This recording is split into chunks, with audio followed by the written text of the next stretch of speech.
तो hey guys, कैसे हो आप सब। आई होप आप सब अच्छे होंगे। तो आज की हमारी ये स्टोरी एक ऐसे सीरियल किलर पर आधारित है जिसे पूरी दुनिया में आज तक सबसे कम उम्र के सीरियल किलर के रूप में जाना जाता है। और अफसोस की बात कि यह सीरियल किलर हमारे देश भारत का ही रहने वाला था, जो महज 8 साल की उम्र में ही 3 लोगों का कत्ल कर चुका था। तो क्या था पूरा माजरा, आइए जानते हैं इस कहानी में। बिहार के बेगूसराय के मुसहरी गांव में साल 1998 में जन्मे अमरजीत सद्दा के पिता पेशे से एक मजदूर रहा करते थे। उनकी पारिवारिक स्थिति बहुत ज़्यादा दयनीय थी, इसीलिए वे हर रोज़ मजदूरी करते और अपने पारिवारिक स्थिति को बेहतर बनाने की कोशिश करते चले आ रहे थे। लेकिन एक समय ऐसा भी आता है जब पूरी दुनिया अमरजीत के कारनामों को देखकर सन्न रह जाती है। यही नहीं, जब बिहार के इस कातिल की कहानी पूरी दुनिया के सामने आई तो विश्व भर में इस बात की चर्चा होने लगी थी। इस कातिल का सुर्खियों में आना इसलिए भी लाजमी था क्योंकि उसकी उम्र महज 8 साल की थी।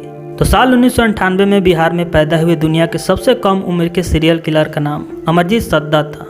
इस कातिल ने महज 6 महीने के अंदर ही सिलसिलेवार ढंग से 3 लोगों का कत्ल कर दिया, जिसमें से उसकी एक छोटी बहन भी थी। अमरजीत के पिता के 2 बच्चे थे, एक बेटा और एक बेटी। उस समय बेटी की उम्र ही महज 6 महीने की थी। अब इधर समय बीतता जाता है और अमरजीत के 8 साल की उम्र में ही उसके चाचा के लड़के की लाश मिलती है। उस वक्त जिस नवजात लड़के की लाश मिली थी वह महज अभी 8 महीने का ही था। घर वालों ने जब पासी के खेत में अपने बच्चे की लाश को देखी, उन्हें उस दिन यह पूरा विश्वास हो चुका था कि इस बच्चे का कत्ल किया गया है, क्योंकि बच्चे के सिर से लगातार खून निकल रहा था, जिसे देखकर ऐसा लग रहा था जैसे किसी भारी चीज से कई दफा इसके सिर पर वार किए गए हो। अब इधर जब अमरजीत के चाचा के घर के कुछ लोग जब अमरजीत से इस मर्डर के बारे में पूछते हैं, वो बिना कुछ बोले उस दिन हंसता रहता है। मगर घर वाले कहीं ना कहीं ये बात समझ चुके थे, इस नवजात लड़के की हत्या में अमरजीत का ही कोई हाथ है, क्योंकि अक्सर वही अकेला था जो अपने घर से बच्चे को खिलाने आता था। यहाँ तक घर में किसी के बाहर जाने पर भी वो चला आता था। मगर परिवार के लोगों का शक तब यकीन में बदल गया जब अमरजीत की माँ उस दिन अमरजीत के सामने सख्ती से पेश आई। तो अमरजीत ने बताया कि हाँ, इस लड़के को मैंने ईंट से मार मार कर मार डाला है और घर के बाहर सटे गेहूं के खेत में मैंने फेंक दिया ताकि किसी को पता ना चल सके कि यह मैंने किया है। लेकिन बहुत ताज्जुब की बात तो यह है कि इस घटना के बाद अमरजीत के चाचा के परिवार वाले और अमरजीत के घर वाले इस घटना को अनजाने में हुई गलती के लिए अमरजीत के इस जुर्म को भुला देते हैं। और यह बात पुलिस तक तो छोड़ो, गाँव के लोगों तक भी नहीं पहुँच पाती। अब हो सकता है कि घर वालों ने यह सोचा होगा कि यह पारिवारिक मामला है, बात को गांव वालों के सामने अगर लाया जाए तो हो सकता है यह बात पुलिस तक भी पहुंच जाए। इसीलिए परिवार के लोग इस कत्ल के राज को लोगों के सामने नहीं आने देते। मगर इस घटना के 6 महीने बाद ही एक रोज अमरजीत के घर पर अमरजीत की खुद की अपनी बहन, जिसकी उम्र महज 6 महीने की थी, उसकी भी लाश मिलती है। और सबसे हैरान कर देने वाली बात तो यह थी कि इस लड़की के सिर से भी उसी प्रकार से खून बह रहा था जैसे 6 महीने बाद अमरजीत के चाचा के लड़के के सिर से खून बह रहा था। यही नहीं, इस बार इस लड़की के सिर को किसी पत्थर या किसी भारी चीज से पूरी तरह से कुचला गया था। साथ ही शरीर पर भी कई कटे फटे के निशान मौजूद थे, जिससे अभी भी ताजा खून निकल रहा था। लेकिन इस बार भी कहीं ना कहीं घर वालों को यह पता था कि यह काम किसने किया है। मगर अफसोस की बात कि 2 कत्ल करने वाले कातिल के जुर्म को अमरजीत के माँ बाप छुपा लेते हैं, क्योंकि उन्हें शायद यह डर था कि बेटी तो इस दुनिया में अब रही नहीं, और यदि यह बात गाँव के लोगों के जरिए यदि पुलिस के पास पहुँच गई तो बेटा भी हाथ से निकल जाएगा। इसीलिए इस बार भी अमरजीत के कत्ल के इस राज को दिल में ही दबाकर चुप रहना उचित समझते हैं। लेकिन शायद अमरजीत के माँ बाप को यह पता नहीं था कि कत्ल के इस राज को बहुत दिनों तक छुपाया नहीं जा सकता है। खैर, इस बार भी अमरजीत की माँ अमरजीत को बहुत मारती और चेताती है। मार के डर से वह फिर से ऐसी गलती ना करने की बात भी कहता है।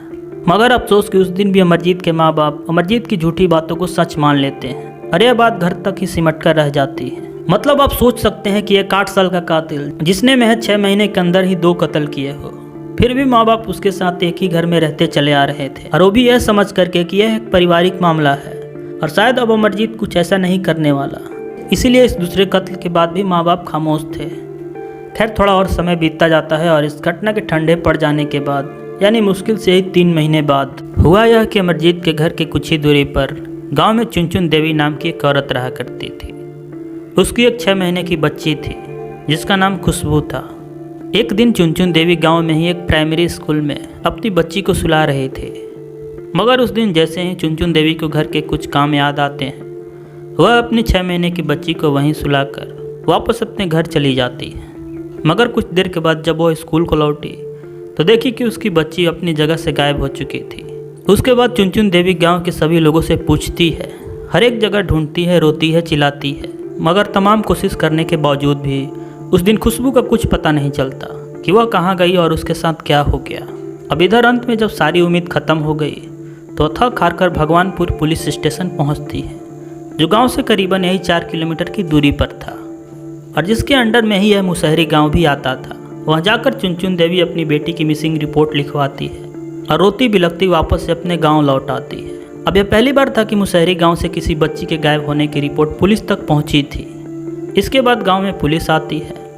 पुलिस भी गांव के लोगों से पूछताछ करती है, गांव के हर एक जगह को चेक करती है, मगर उन्हें भी खुशबू का कोई सुराग नहीं मिलता है।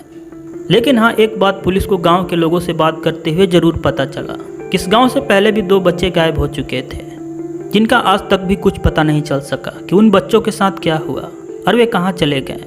मगर इधर जब पुलिस चुनचुन देवी के मुंह से बार बार अमरजीत सद्दा का नाम सुनती है, उन्हें तनिक भी यह विश्वास नहीं होता कि यह काम महज 8 साल का बच्चा का हो सकता।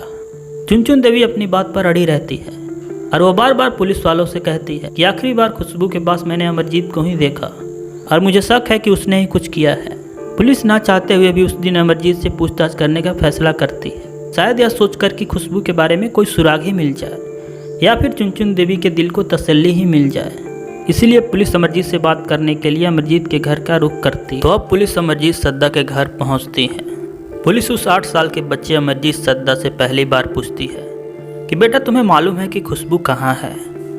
पुलिस के इस सवाल को सुनकर अमरजीत कुछ बोला तो नहीं, मगर वह हंसने लगा और वह लगातार हंसता रहता है। पुलिस फिर से अपना वही सवाल दोहराती है, लेकिन इस बार अमरजीत बोला कि हाँ, मुझे पता है कि खुशबू कहाँ है। इस पर पुलिस वाले फिर से उससे पूछते हैं कि ये बताओ कि खुशबू कहाँ है, मगर इस बार भी वो खामोश होकर सिर्फ हंसता रहा। अब इधर पुलिस को भी लगने लगा कि इस बच्चे को शायद खुशबू के बारे में कुछ भी नहीं पता है और हमें नहीं लगता कि यह कुछ बताने वाला है, क्योंकि पुलिस जितनी बार भी उससे खुशबू के बारे में पूछती थी, वह उनके चेहरे को देखकर सिर्फ हंसता जाता।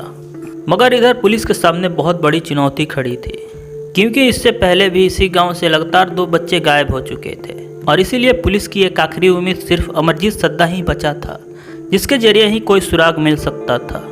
इसीलिए पुलिस वालों ने फैसला किया कि एक आखिरी बार अमरजीत से खुशबू के बारे में पूछा जाए। और जैसे ही इस बार खुशबू के बारे में अमरजीत से पुलिस पूछती है, इस पर अमरजीत बोला कि मैं सब बताऊंगा, लेकिन तुम मुझे पहले बिस्किट दोगे तब। अमरजीत की इस बात को सुनकर पुलिस वाले गांव की ही एक दुकान से बिस्किट का एक पैकेट मंगाते हैं। बिस्किट के पैकेट के मिलने के बाद उसने बिस्किट के पैकेट को खोला और बिना कोई जल्दी, बिना किसी डर के वो वहीं बैठकर चुपचाप बिस्किट खाने लगा। उसके बाद पुलिस वालों ने उसी के भाषा में पूछा, अब बताओ बेटा, खुशबू कहाँ है? तो उसने बताया कि मैंने उसे खपड़ेल से मार मार कर सुला दिया है। पुलिस उसके इस बात को जैसे ही सुनती है, उन्हें उसकी बातों पर विश्वास तो नहीं होता, मगर उन्होंने पूछा कि यह बताओ कि तुमने खुशबू को कहाँ सुलाया था। इस पर अमरजीत उन पुलिस वालों को खुशबू को दिखाने के लिए गांव के प्राइमरी स्कूल से थोड़ी दूर पर ही एक सुनसान जगह पर ले गया और फिर एक झाड़ी की ओर इशारा करते हुए बोला कि मैंने उसे यहीं सुलाया था। पुलिस जब उस जगह पर गई तो वहाँ एक गड्ढा था जो सूखी हुई घास और कुछ सूखे हुए पत्ते से ढका हुआ था। जब पुलिस वालों ने उस गड्ढे के ऊपर से घास को हटाया तो सामने के नज़ारे को देखकर उनके होश उड़ गए। उस गड्ढे में अभी भी खुशबू की लाश पड़ी थी। पुलिस वाले भी इस दृश्य को देखकर पूरी तरह से समझ चुके थे कि हमने जिसे महज 8 साल का बच्चा समझ रखा था, वह कोई साधारण बच्चा तो बिल्कुल भी नहीं हो सकता। इसके बाद पुलिस वाले अमरजीत को खुशबू के मर्डर करने के जुर्म में गिरफ्तार कर पुलिस स्टेशन ले गए। मगर अभी भी अमरजीत पुलिस स्टेशन में भी पुलिस वालों के सामने बस हंसता रहा, जैसे शायद उसे कुछ पता ही नहीं कि वह कहाँ खड़ा है, पुलिस क्या होती है, कानून और पुलिस स्टेशन क्या होता है।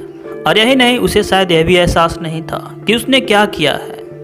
खैर, अब इधर जब पुलिस स्टेशन में अमरजीत से पुलिस यह पूछती है कि आखिर तुमने खुशबू का मर्डर कैसे किया था, तो वो बोला कि मैंने स्कूल में किसी के ना रहने पर उसे चुपके से उठाकर उस सुनसान जगह पर ले गया और फिर मैंने पास ही में पड़ी एक ईंट से उसके सिर पर कई दफ़ा वार किया, जिससे वह कुछ देर के बाद ही शांत पड़ गई। उसके बाद मैंने वहीं खेत के पास ही एक गड्ढे में उसे छुपाकर वहाँ से घर भाग गया। अब इधर अमरजीत की इस बात को सुनकर पुलिस को भी वो 2 बच्चे याद आ गए जो पहले से ही उस गांव से गायब हो चुके थे। जैसे कि अमरजीत के चाचा और उसके माँ बाप ने गांव वालों को बताया था। तो इधर पुलिस को भी लगा कि कहीं उन दोनों बच्चों के गायब होने में किसी का हाथ तो नहीं है। इसीलिए पुलिस ने पूछा कि यह बताओ कि और कितने बच्चों को ईंट से मारकर तुमने छुपाया है। इस पर अमरजीत बोला कि पहले और बिस्किट दोगे तो और बताऊंगा। उसके बाद फिर से पुलिस वाले एक बिस्किट का पैकेट लाते हैं और उसे खाने के लिए देते हैं। जिसके बाद अमरजीत और 2 बच्चों का नाम लेता है जिसका उसने कत्ल किया था, एक अपनी खुद का बहन का और दूसरे अपने चचेरी बहन का। यह बात जैसे ही पुलिस सुनती है, पुलिस वाले भी सहम जाते हैं, क्योंकि जिस लड़के को अभी तक वे 8 साल का बच्चा समझ रहे थे, वे महज बच्चा नहीं था, वह एक 8 साल का सीरियल किलर बैठा था जो अपनी सनक में 1 या 2 नहीं बल्कि 3-3 मर्डर किया था, और वो भी अपने ही परिवार का। उसके बाद पुलिस अमरजीत के माँ बाप और चाचा को पुलिस स्टेशन बुलाए तो उन्होंने भी पुलिस के सामने अमरजीत की सारी कहानी उगल दी। अमरजीत के माँ ने बताया कि हाँ, आज से 9 महीने पहले यानी 2006 में पहला कत्ल इसने अपने चाचा के 6 साल की लड़की का किया था। फिर उसके 6 महीने बाद ही उसने अपने खुद की 8 साल की बहन का भी मर्डर कर दिया, और वह मर्डर भी उसने खुशबू की तरह ही किया था। उसका भी सिर पूरी तरह से कुचला गया था। उसके बाद पुलिस अमरजीत के माँ बाप से पूछती है कि आप लोग सब जानते थे तो फिर आप लोगों ने पुलिस में इसकी कंप्लेन क्यों नहीं लिखवाई।